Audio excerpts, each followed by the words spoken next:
All right, we'll go ahead and get started. Good afternoon, everybody. I'm Kim Coble. I'm the Maryland Executive Director for the Maryland League of Conservation Voters, and it's once again Friday Digest. I'm really pleased to have you joining us today. And we have a fabulous participant, Vice Chair Dana Stein, who has been a longtime friend of ours, and I'll introduce him more in a minute. As you know, our goal with these Friday Digests is to help you become an informed, engaged, empowered, inspired conservation voter and activist. So anything that we can do to help facilitate that, please let us know. At the end of the call, there'll be a survey, and tell us what topics you'd like us to cover, what information you need, how we can be assisted to you. So please fill that out. In the meantime, go ahead and put your name and where you're from in the chat so we can just track you and welcome you, because it's great to have you on board here. And if you have questions, you can go ahead and put those in the chat or the question and answer, and we'll pick those up at the end of the conversation. So, as I said, Vice Chair Dana Stein is here to join us. He has several bills in this session that are top priority bills for us. Those include Maryland the Beautiful and also the Green Space Equity Program bill. But in his role as Vice Chair of the Environment and Transportation Committee in the House, he also is engaged with all our environmental bills. And so we're going to talk to him about some of the other priorities that we've had. He's been serving in the House of Delegates since 2007.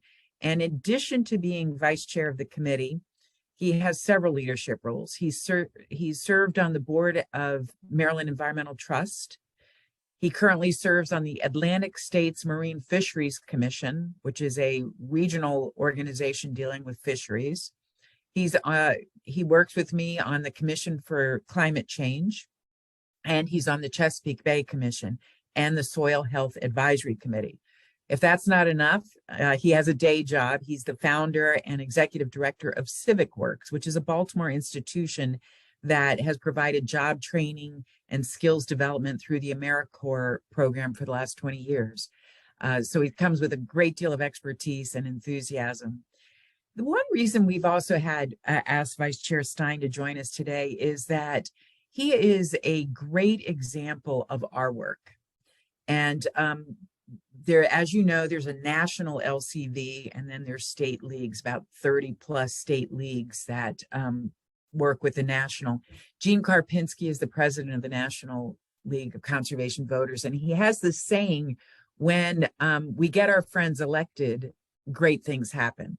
And frankly, that's Dana Stein for us. We worked hard this past year to get him elected. We supported him. We worked with him because we believed in him. And as a result, great things are happening because of his leadership. And there's just a direct line between those two things. And I want to applaud him and thank him for his lifetime commitment to the environment, to our issues, and to being a great partner. So with that, Delegate Stein, you've put in many years of public service. I guess you're 25 years, maybe? Am I doing the math right? Oh, well, 16, 17 in the legislature. Yeah. Okay, 17 legislature. So just looking back on that, give us some examples of what you're most proud of, accomplishments that you've had while being in office. Well, thanks, Kim. And thanks for that nice introduction. And most of all, thanks for the invitation to be able to discuss environmental issues during this Friday Digest. I have to say that the issues I'm most proud of are climate related. As everyone on this call knows, in good part because LCV played such a leading role in last year's Climate Solutions Now Act.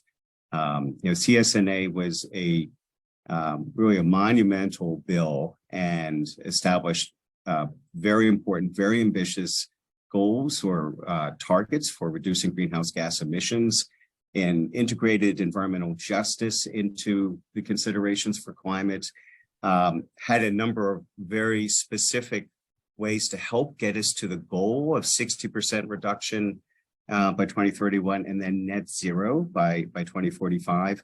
And, just was such a comprehensive and bill, and at the same time send such a clear message that Maryland is going to lead on climate once again. So for me, being the House leader on the Climate Solutions Now Act was,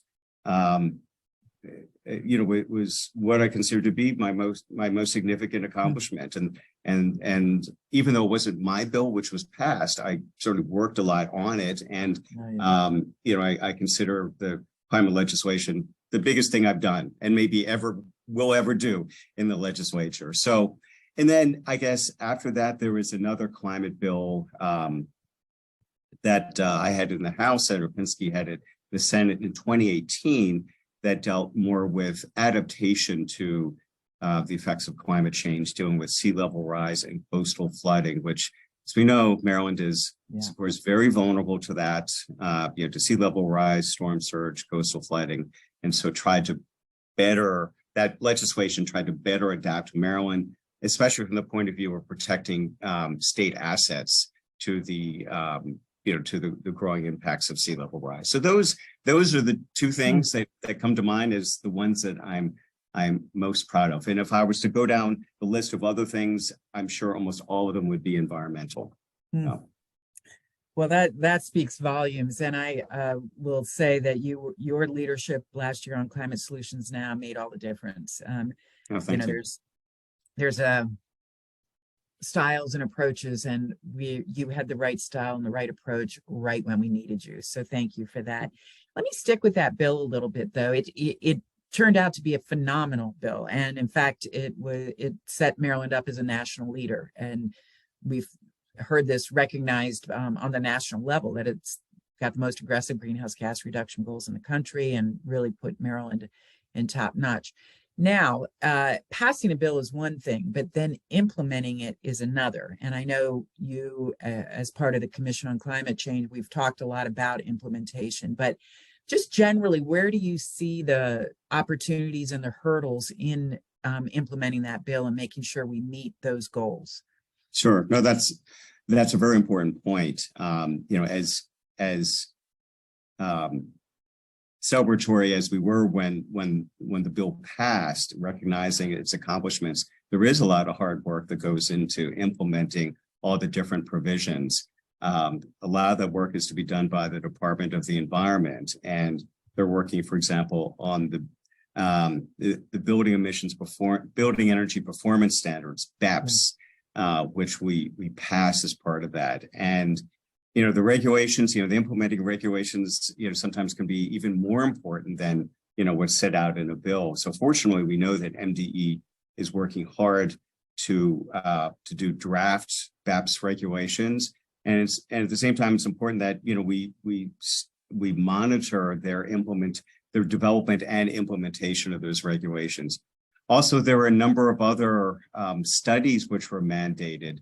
In a couple cases where we couldn't come to consensus on, a particular issue, we required, say, for example, the Public Service Commission to do a study of the impact of accelerated electrification, which is the way we're going to, the way that we're planning to address the climate crisis, electrification in all sectors. But what impact will it have on the grid? What investments do we need? That type of study will help show the way for potentially future legislation, as well as we tasked the Department of Labor, the Building Codes Administration, with coming up with proposals for new building electrification. Again, an issue that after, when we get their recommendation, we'll be taking a look at. So those are some of the the hard sort of nuts and bolts work that has to be done. Some of the hurdles are finding the resources to do what we know we need to do. Talk about buildings, for example. We know that electrification, be it retrofits or new building electrification, in almost all cases is the least expensive option for HVAC systems in buildings. However, that's not always the case, and in some cases, in a lot of cases, it requires upfront funding that perhaps if someone's low to moderate income, they don't have. So how do we identify the resources? to support the electrification of our building sector. And similarly, with respect to our transportation sector, as the Climate Commission pointed out, and thank you, Kim, for your leadership on the Climate Commission, we need to rapidly accelerate the deployment of clean cars, especially, most especially on the passenger side, but also on the truck side. And of course, there's, legislation this year on that. But how do we identify the resources so that we can get to that inflection point where, the rollout and adoption of EVs is at the critical level that we know it needs to be. So those are some of the, I guess, the follow-ups, and as well as some of the challenges to the climate solutions bill that we'll be addressing. And I'm sure there are many others that I haven't touched on that are there as well. Yeah, I think you definitely hit the highlights on opportunities and the challenges too. You can't pass a bill as big and significant as climate solutions now without having a lot of subsequent follow-up, and appreciate your leadership in moving those things forward. So Monday was crossover, and for those folks that need a refresher, that's when the House bills moved to the Senate and the Senate bills moved to the House. So they're crossing over into the other chamber, and it's pretty significant. If a bill doesn't cross over in time, it is much harder to get it passed in the end. So it's a bit of a barometer on what's going to be moving and what's not. And so, Delegate Stein, I was wondering, is there anything that surprised you about what's moving, what's not moving? And also, just as maybe an old timer in this thing, I'm curious about your sense of the pace of how fast things are moving or slow they're moving. Yeah, that's interesting. Each legislative session has its own sort of dynamic or rhythm, and this one certainly has, first year of a session, a lot of new members. It has its own pace. I was pleased. I mean, in addition to some bills we'll be talking about that are more sort of land preservation, green space equity related, but in addition to those bills moving, I was pleased that the wind energy resource bill, passed in the Senate, and it'll be coming over the House, and hopefully, we'll pass that as well. That's, of course, a crucial, talk about implementation of the different parts of the roadmap to getting to a climate future. Accelerating offshore wind is part of that, and so that bill is important. Community solar, the making permanent the pilot on community solar, which Delegate Clippinger in the House has taken the lead on historically and this year as well. I was very glad to see that has moved. There's one bill which I know, it's a priority for me, and I know it's a priority for LCV, which didn't pass, did not make crossover, but I still think has the potential for move, potentially next week as well. And that's the climate and environmental equity bill that I think that's HB 840 that Delegate Boyce has taken the lead on. And, we did, that bill goes through the subcommittee I chair in environment and transportation. So the subcommittee was able to pass it. We just didn't have enough time to get it through committee and onto the floor. But I'm hopeful that we'll be able to do that. So, so those are some of the things that I guess I was, I'm sort of pleased that they have moved, and one which, despite the fact it hasn't moved by crossover, I think still has potential, as well as a couple other bills that are out there that, for example, forest conservation, a very important issue, and significant legislation that was cross-filed in the House and the Senate, and it hasn't moved yet, but there's certainly the potential for that to happen, between now and sine die. So I would say, in terms of movement, or sort of, last year, I would say, my point of view was heavily impacted by the climate bill. That was a major bill. Lots of back and forth among different groups with the Senate. And so it was, everyone working shoulder to shoulder to get that bill passed. Huge amount of work. So by comparison, this year's session hasn't been as strenuous. I mean, I would say not the type of legislation that is as, I think the phrase is omnibus, as big, as controversial as the climate bill. Nonetheless, I mean, there are important environmental bills. And again, thank you to LCB for your advocacy. And, we're making a lot of headway on some, and again, a few which didn't make crossover. Hopefully we can, have them, get through after crossover. Well, and I want to call out the climate,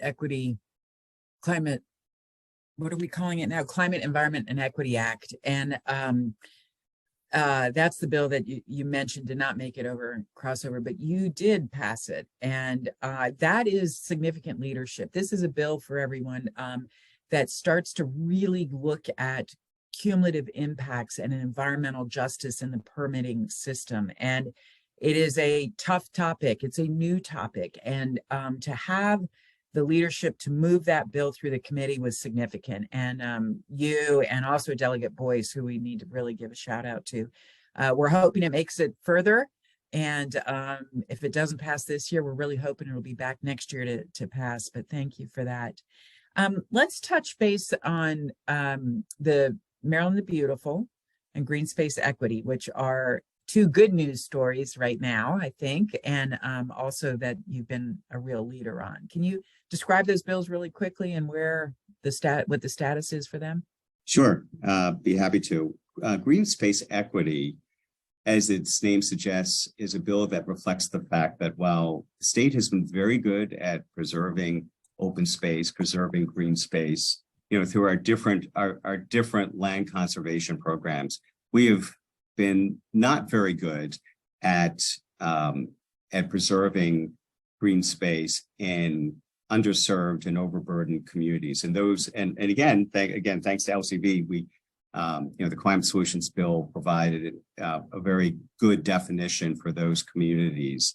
How to define those communities in last year's climate bill. So in recognition of that inequity, the Green Space Equity Bill would allocate eventually up to $10 million of program open space funding to support the acquisition of green space in underserved communities. And it could be anything from a community garden to a trail network to a pocket park, and other green spaces that again are underrepresented in communities, typically low-income communities, but yet are so important to to the quality of life, environment, but also have many environmental benefits. So that's the Green Space Equity Bill. It's passed the House, and we have our hearing in the Senate next week. The Senate bill is going to be heard at the same time in the Senate, in the EEE committee next Thursday. So very hopeful for that bill. In Maryland the Beautiful, it also is, again, as the name suggests, it's designed to provide more resources for preservation of open space. And there's a particular aspect to a way in which it gets about providing those resources. Land trusts are very important nonprofits and communities, and they can be of any size. You've got statewide, you've got groups that operate statewide. Some are very small, focus in particular parts of the state. And sometimes they're under-resourced. So if they get an opportunity to acquire a green space, open space, because the seller wants to sell, sometimes the land trust doesn't have the resources to negotiate a purchase or an easement with that seller. So this would provide funding for a revolving loan fund for land trusts throughout the state, so that they can better take advantage of those opportunities, which sometimes slip through their fingers because they just can't pull together however many hundreds of thousands of dollars are needed, to purchase something where they can't get the loan. So this would set up a revolving loan fund. So those are those are two bills I'm very excited about. And again, just to sort of, I touched on this a little bit, but forest and green space promote so many environmental benefits, certainly from the climate perspective, very good at absorbing carbon. From a sort of a water quality, bay cleanup point of view, they're very good at reducing stormwater and other forms of runoff. Environment, and it touched on environmental justice, which is really sort of the premise of the Green Space Equity Fund. They also reduce the heat island effect in urban areas. And then, of course, it's just nice to be able to, take your kids to a green space area and, play catch, play frisbee, just go for a walk. So they have so many benefits. And so that's what those two bills are about. Great. Very important bills and very important topics, for sure. And we've had a couple questions come in. I want to follow up with one. And it has to do with the Forest Bill, the Forest Act, and Forest Preservation Retention Act, which really is getting at no net loss of forests. We're losing forests, and they are critical to water quality and soil health and climate response, and, as you point out, quality of life and neighborhood values and economic drivers. That bill has, I think it might be on its 9th year, some version of it being introduced. And we, as an advocacy community, as you know, we waited for a study to come out from University of Maryland, Hughes Center, and we waited to be on the other side of the election, and we're worried that that bill is not going to be moving. So what the question is from Bill, and he's asking what else can he and others do that they've already written their legislators, but how do we really help break a logjam on such a critical issue? So looking for some advocacy advice. Sure. I would say, focus on the relevant committee members, the EEE committee in the Senate, Environment and Transportation here in the House.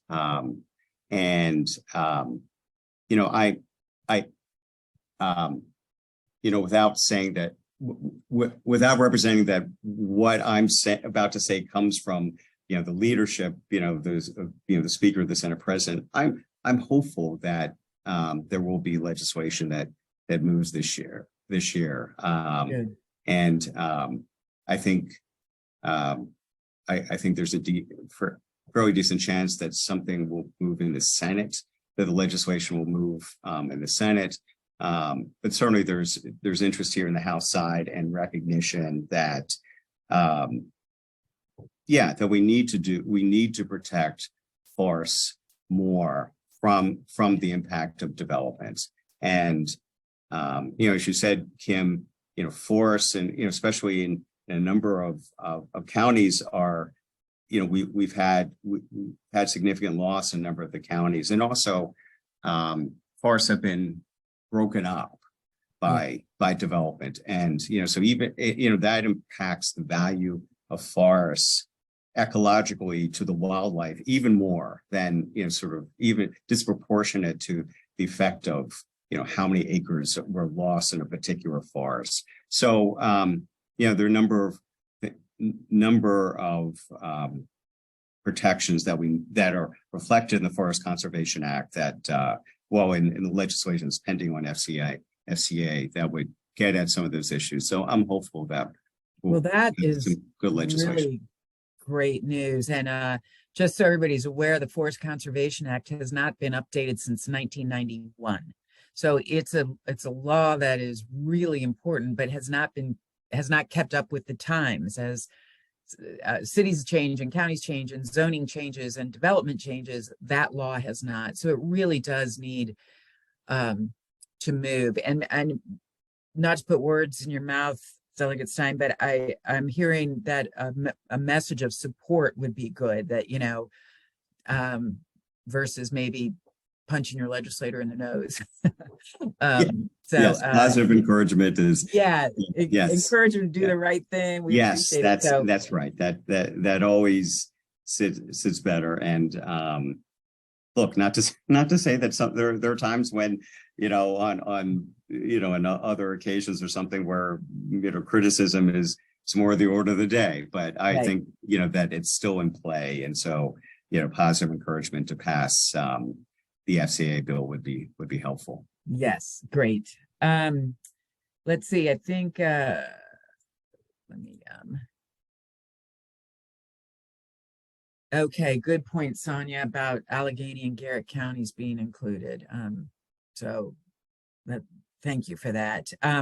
So we just have a few more minutes and kind of coming full circle. I want to close with a question, maybe some more advice from you about ways people can really engage in the electoral process, making sure that our friends are in place and they are doing great things. And so if you can just help our members here who are engaged and care, what are effective strategies for them to use to make sure that good people are getting elected and great things are happening as a result?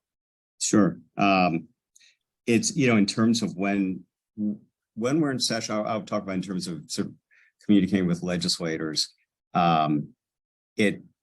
It's always helpful to express your point of view to legislators. We still get letters in the mail, mostly electronic communication, so whatever is easiest for you. Or now that we're sort of moving out of COVID, we have Monday evenings or when we go into session late and groups can come in. So I would say, even if it's just a one-on-one appointment with your legislator or someone, a legislator may not be yours, but is on a committee that deals with environmental issues. Don't be shy about reaching out. Also in testimony, and I have to give a shout out, especially the folks who testified on the Green Space Equity Bill. They brought powerful stories from their own communities that talked about how they've been hurt by the inequity on green space and how this particular bill could benefit. I think it's those personal stories about how they've been affected or they know individuals who've been affected.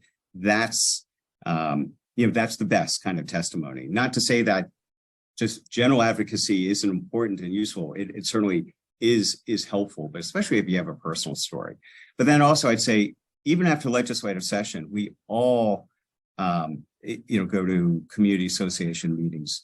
Almost all of us have, lack of a better term, sort of a post-session wrap-up. So, go to those, ask questions about, what passed, what didn't pass, just stay in touch. And then certainly from the electoral point of view, I mean, thank you to LCV. I mean, you're very effective legislatively and also politically. And I have to thank you for the help you provided. Because of redistricting, I was in a competitive race last year, and having LCV's clear support was very, very helpful, because I have a district that has a lot of environmental supporters in it. So, during election time, every 4 years, seek out your favorite legislator and see if there's any way that they could use your help. And last thing I will mention, and it's sort of in a different vein, as I was thinking recently about the federal legislation that's passed, especially the Inflation Reduction Act, that bill, the IRA, has so many climate fighting benefits in it. Be it incentives for electric vehicle purchases, but also for home electric appliances. Spread the word. Folks should spread the word on that, to their neighbors, because if someone is interested in going, shifting over to a heat pump, for HVAC or for hot water, there are significant incentives in there, and just word hasn't gotten out there that much yet. So that's another way in which can be a friend of the environment, is to tout all the good things that have happened, and how people can take advantage of those, through their own actions. That's a great reminder. Thank you for that. That's a really important one. And boy, the half hour goes quickly here on a Friday afternoon, but thank you all for joining me. I cannot express more strongly my deep respect and regard for Vice Chair Stein and all the work he's done. He's just an excellent partner as we advance our issues and always available. And I'm deeply grateful, Delegate Stein, for everything that you've done. So as always, fill out the survey. Let us know how we can be helpful to you, and stay in touch with any questions you have. We look forward to seeing you next week and for Friday Digest as we wrap up on ending the session here pretty soon. And in the meantime, have a great weekend, everybody. Delegate Stein, thank you again.